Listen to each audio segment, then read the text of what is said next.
All right, hello everyone, and welcome to episode 96 of the Dear Herbalists Podcast, titled Herbalists of Faith Series, Divination. Now, before we get into this, I just have to chuckle for a second because I recorded this already, right? And when I click back over into my editing software, I realized I was talking to absolutely nothing. Why? Because I clicked the wrong thing and I was recording nothing. So this is my second go at it. I was kind of bummed for a hot second there, but you know what? It's okay. It happens. I am on a very steep learning curve in podcast world, so I'm just going to take the good and the challenging along with it. But if you are new here, you are most certainly welcome. And if you are a returning listener, thank you so much for your continued support and your comments. I read you guys' comments. I appreciate you guys reaching out, chitty chatting with me as always. I want to build a community. So let's get out here in these social media streets and start talking. If you have any questions, definitely reach out at the Demystified Herbalist. And if you need any herbal products, and I've got some other things that I think are very, very exciting. Actually, you know what? I know they're pretty exciting that are coming up as well to help you along your herbal medicine journey. So stay tuned for those as well. Right now, though, if you need any herbal products or anything like that, stocking stuffers, all that other good stuff for those of you that celebrate Christmas, head on over to the demystifiedherbalist.square.site.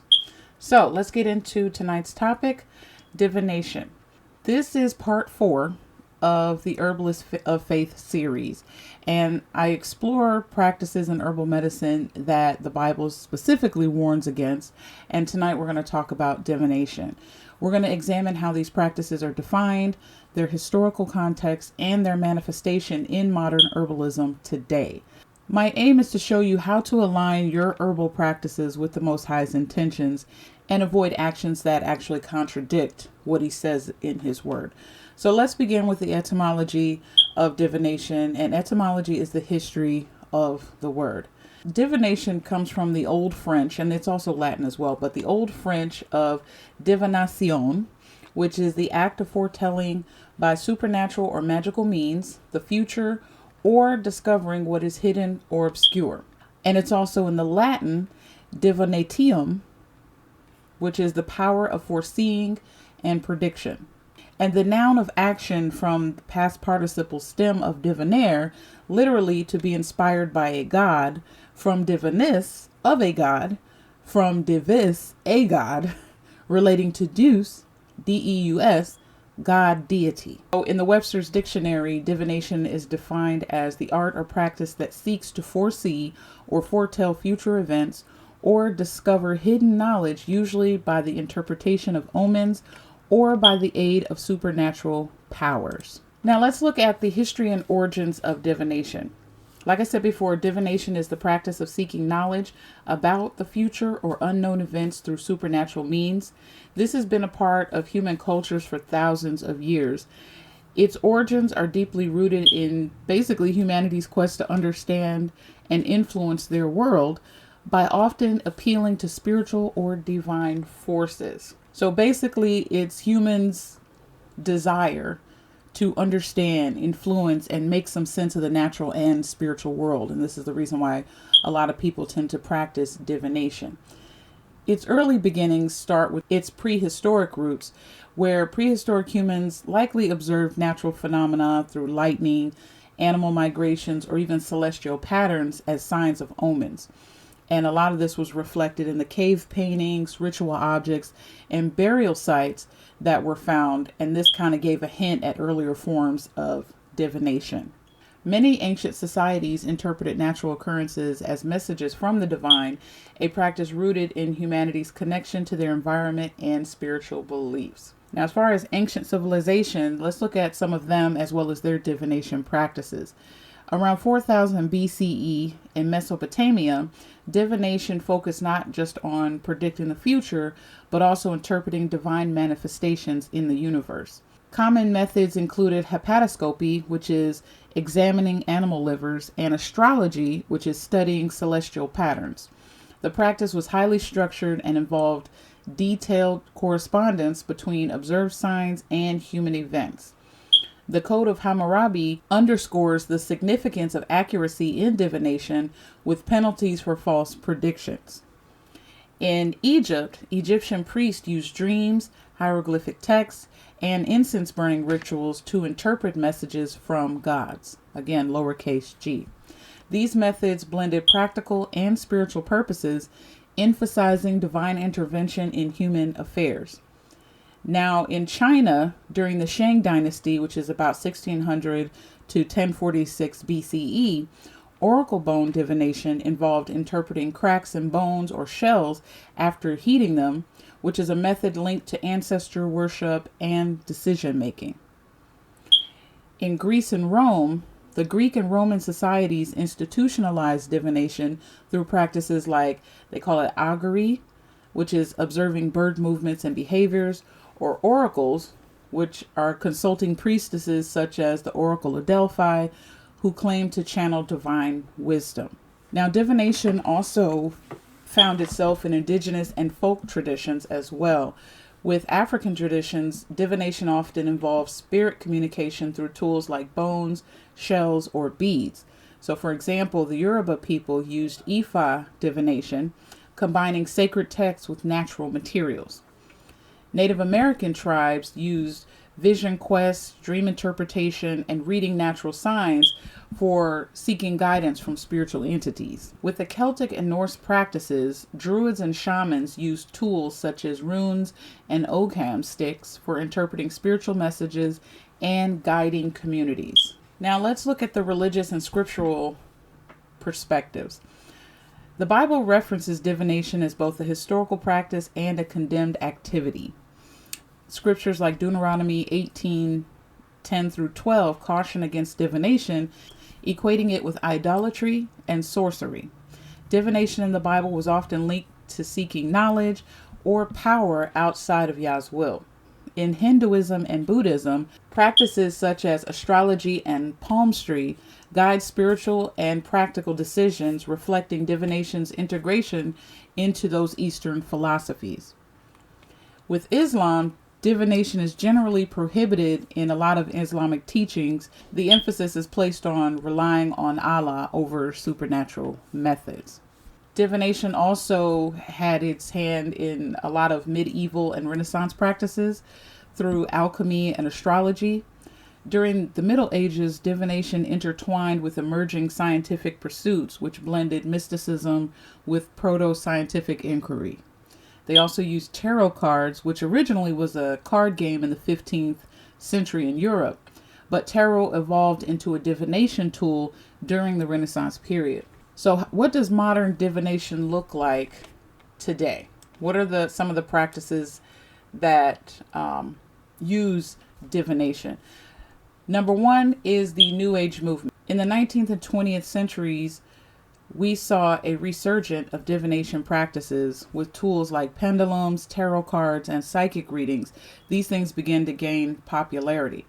And then the digital age obviously came, and you have apps, online charts, virtual psychic consultations. All of these things made divination accessible to a global audience, which blended with technology. So it gave divination a further reach to other places where they may not have had it, but if they got technology, they do have access to it. And it's important to understand too that divination methods, they varied widely across cultures. As I've explained before, many cultures used it for different things, but the bottom line is it was used to contact other spirits or to predict the future and these things. So you have to kind of look at what is the bottom line of it? What was the overall intended purpose for divination throughout these cultures, different times, different places. It didn't matter where it was.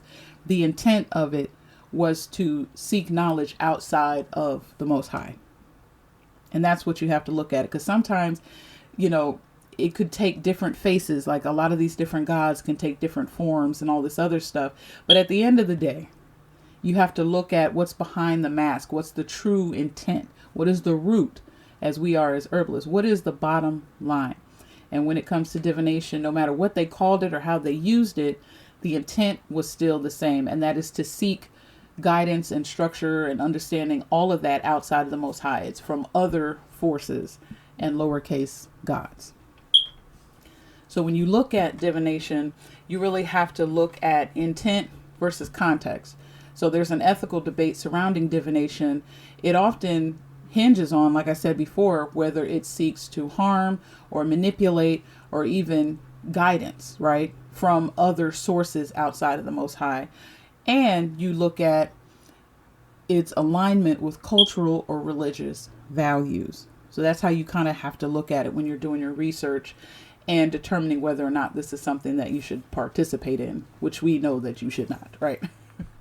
So what does divination look like in today's herbal medicine practices? In modern herbal medicine, divination can subtly appear in practices that blur the lines between traditional healing and spiritual manipulation. And you have to watch out for these type of things because there's a lot of, even within a lot of these traditional systems of medicine, you have to be careful and make sure that you really understand what they are, what they believe, and what they're about. As opposed to just diving in with both feet and subscribing to everything that this particular healing system of that day used. You really have to know and understand what is their original intent. What does this really mean? And again, because it's very subtle. A lot of things, the enemy, he's subtle, especially if he wants you to dive in and participate in something that's against the Most High. He's not going to show up with his horns, scary face, and a pitchfork. It's going to be very subtle. Everything is always subtle, and it blurs the lines, causing what? Confusion. So you have to be very careful. And in today's herbal practices, a lot of these practices use herbs as tools for spiritual guidance, energy work, or magical intentions rather than focusing on their physical or medicinal properties. Divination in today's herbal medicine practices can often manifest in a lot of different forms. So let's look at some of those forms now. Number one, using herbs in rituals for spiritual cleansing or manifestation. So burning herbs like sage or palo santo, not because of their antimicrobial properties, right? But you're using it to clear negative energy or to summon spirits, whether they're ancestral or just any other type of spirit. Or let's say you are creating herbal blends intended to attract love or wealth or specific outcomes through spiritual forces. That is one of the ways that a lot of people are using herbs today. Another way is astrological correspondences. So when you're associating herbs with zodiac signs or celestial bodies and using them based on astrological charts to influence health or destiny. And I do see this a lot in a lot of products. I see it with a lot of other herbalists. And this is why I said Herbalists of Faith. This is who I'm talking to, because we have a mandate from the Most High to follow his word. I'm not speaking about herbalists in general. Now, should everybody do this and follow it? Absolutely. But I'm talking specifically to the Herbalists of Faith so that you don't feel like you have to subscribe to these other different ideologies in order to either be successful where you are or effective or to be able to compete. And that is a no-no. You don't need to compete when you study and you have the understanding, the science behind it, the Most High's intentions behind it, the plant body, the human body. There's no need for all of that extra other stuff. When you start diving into that other stuff, like astrology and burning herbs and all this for spiritual cleansing and all that, that's when you start tipping over into another realm. And that's where it becomes dangerous for Herbalists of Faith. Really people, period, okay? But I'm speaking specifically to Herbalists of Faith. That way, if somebody is, let's say a devil worshiper or something, and they're like, I don't believe in that. I don't agree with that. It's like, well, do you have a relationship with the Most High? Do you believe in the Bible and the scriptures, Abraham, Isaac, and Jacob, any of that? No? Oh, okay. Well, then, of course, you're not going to accept what I have to say to you because you believe something different. Of course, you're not going to want to hear what I have to say. So if you skip over these next 4 podcasts because you're like, I don't believe in all that. I don't subscribe to that. There is no God. There's none of that. Okay. Well, then it ain't for you. But, I always err on the side of caution. I'd rather believe, and maybe there's nothing out there, than to not believe and the Most High be exactly who he says he is and we all burn. So that's just my thing. I don't know about y'all, but that's just me. Now, herbs for divination tools.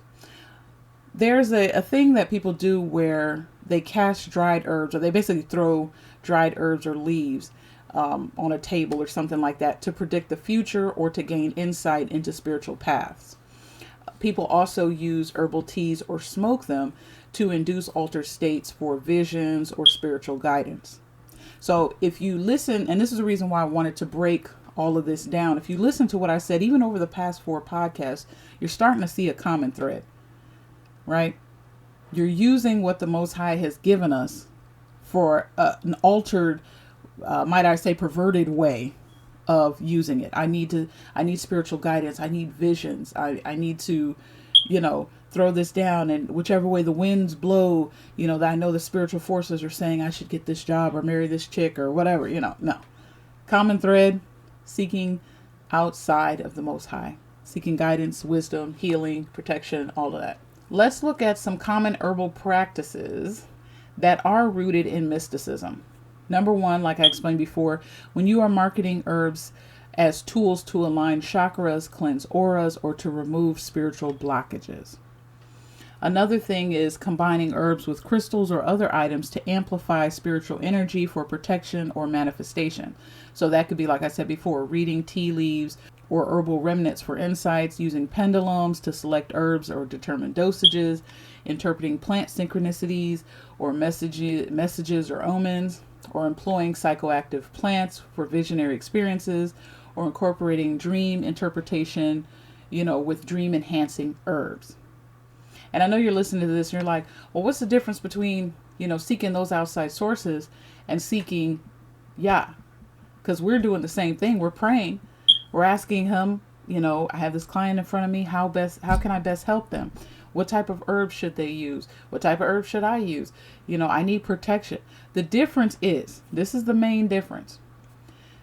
The Most High, Yah, the creator of the universe, right? He created us and he created the plants.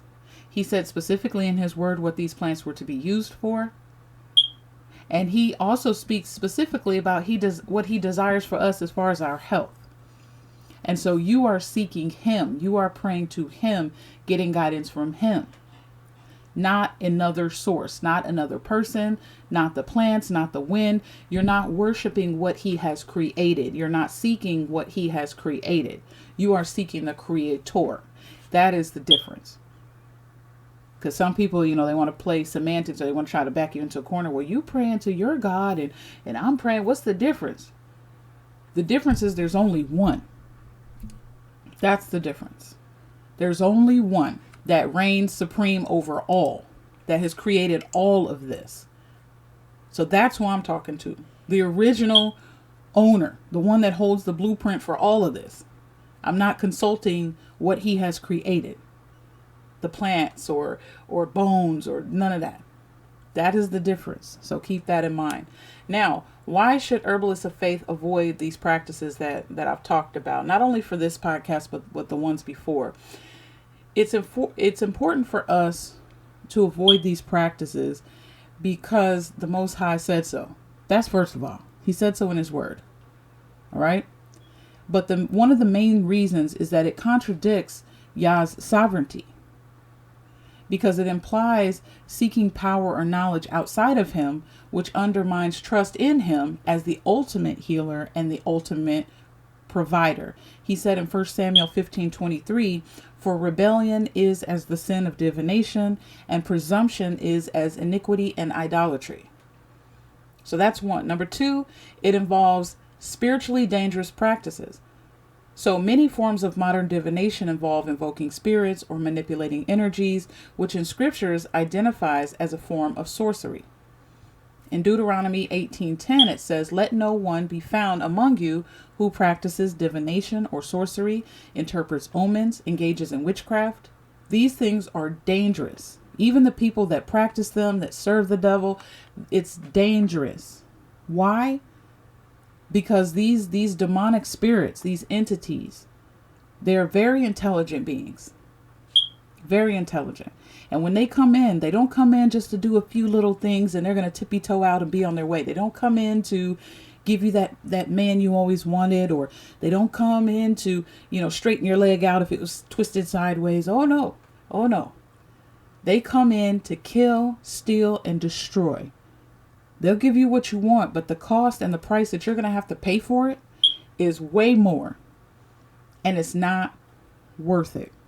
You hear ex-Satanists talk about during their testimonies all the time about that. You hear people that have dived into witchcraft, divination, sorcery, all this other stuff. You hear people that have been delivered from those things, and they will tell you it is nothing. That realm is nothing to play with. Nothing. Because you will get so wrapped up into something, and before you know it, you're completely removed from Yah, and you are completely on the other side. So you don't even want to play with it even a little bit. You also, especially if you have a family, you got kids, you don't want to open up the door for that stuff to come inside your home, to come inside your children, come inside your business, your life.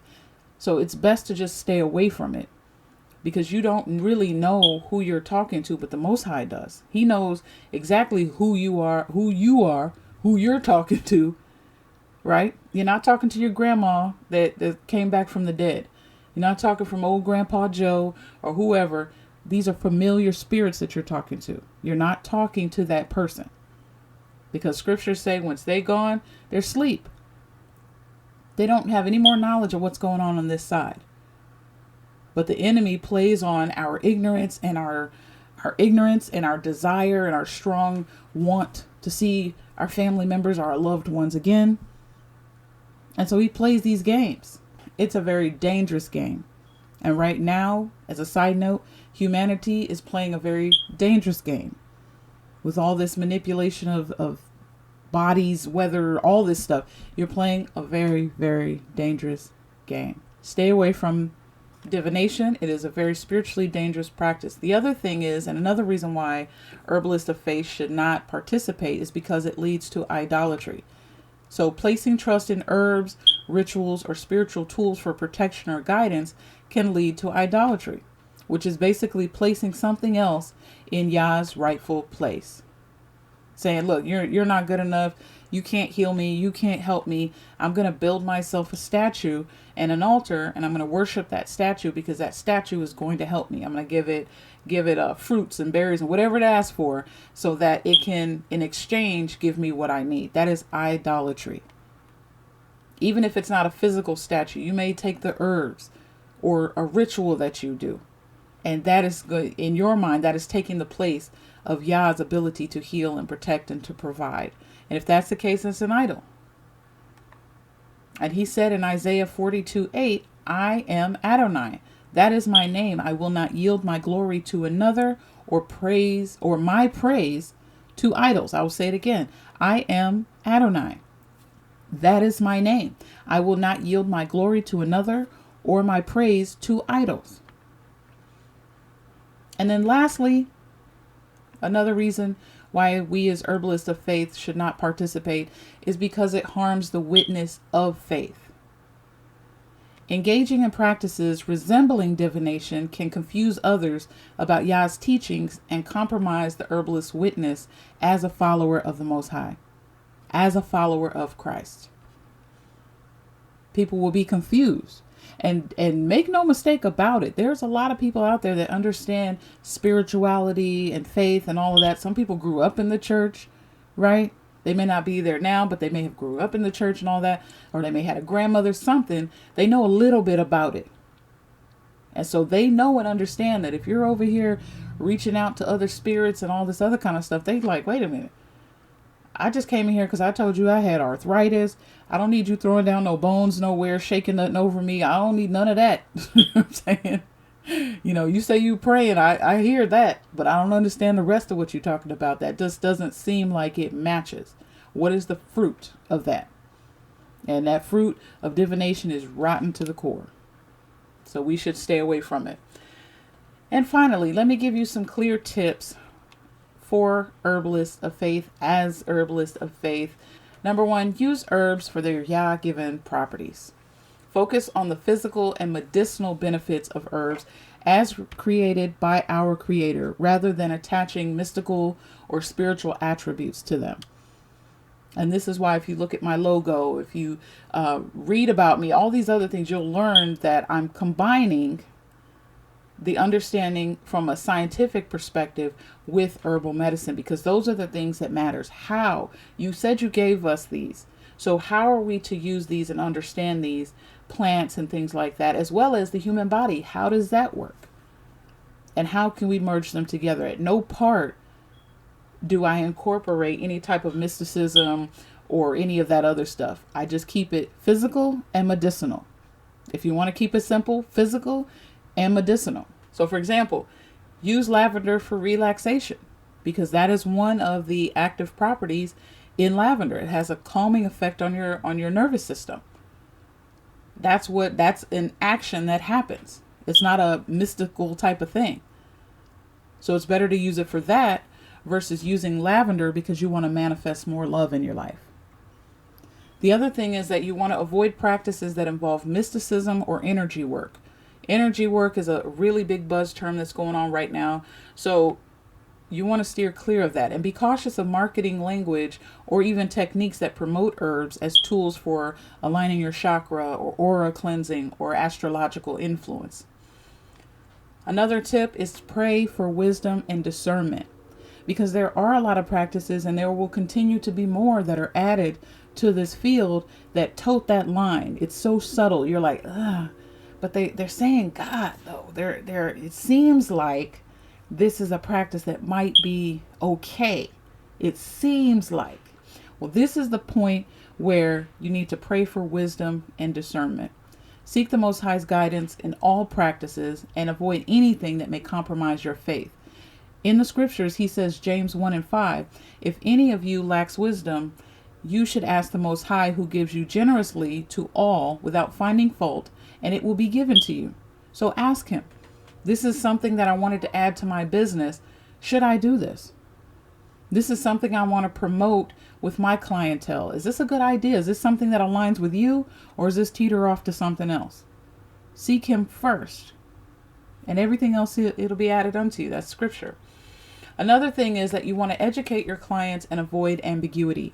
You will have clients that are of various faiths, all right? But at the end of the day, it's not about them per se. It's about you and where you stand. So you want to be clear in your intentions and educate them on the Yah-given benefits of herbs without endorsing mystical practices. He said, I've given herbs for the healing of the nations. So have your scriptures ready if you need to. And if they don't want to hear it, don't subscribe to it. It is what it is, but don't change the facts because somebody else doesn't like it. It doesn't feel good. We don't have time for all that. You gotta, put the word there, give it to them, educate them, because you'll have clients that'll come to you and be like, yeah, well, I have all these crystals and I use this one for this and that one for that. So I got that part, but I just want to come to you because I've been having headaches and I've been seeing strange spirits flying around my house. You're sitting here like, do I address the crystal issue or do I just, back off of that and just focus forward? Well, if you're being honest, right, you want to educate your clients, period, especially if you know that they are a person of faith, especially if you know that. Even if they're not, you still want to educate them, but especially if you know, and be straightforward, black and white. Don't worry about feelings, only worry about facts and what's true. Because you can't control how other people may take it. It is what it is. And then lastly, stay grounded in scripture. Use the Bible as your foundation to discern whether practice aligns with the Most High's teachings or if it's away from it. Psalms 119 verse 105 says, your word is a lamp to my feet and a light to my path. Use scripture to kind of help you also understand what it is that he desires, because it is in there. We just have to read it. A lot of people, they don't want to read it. They want to get all these different versions try to make it as easy as possible and, to understand the scriptures.